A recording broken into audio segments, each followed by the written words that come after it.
Hello from Staffordshire in the United Kingdom. Just a simple one this time, a white noise generator. These are quite simple to make.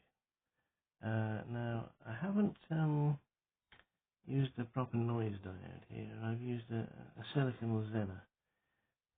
Now, you can use reverse bias germanium, but that's a bit wild.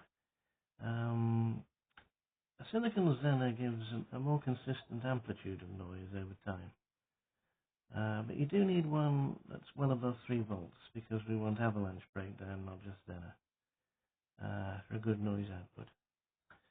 Now, moving through a single transistor amplifier stage there.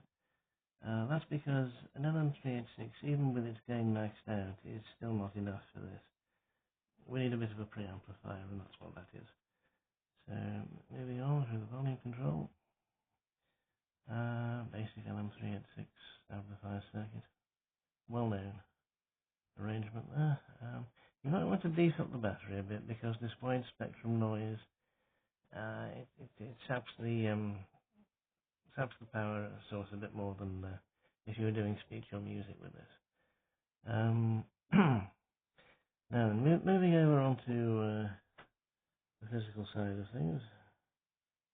Yes, there we go. There's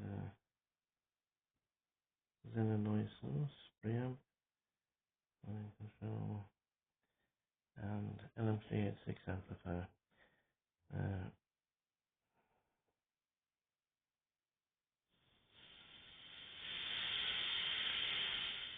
All the noise, all the white noise we could want on tap.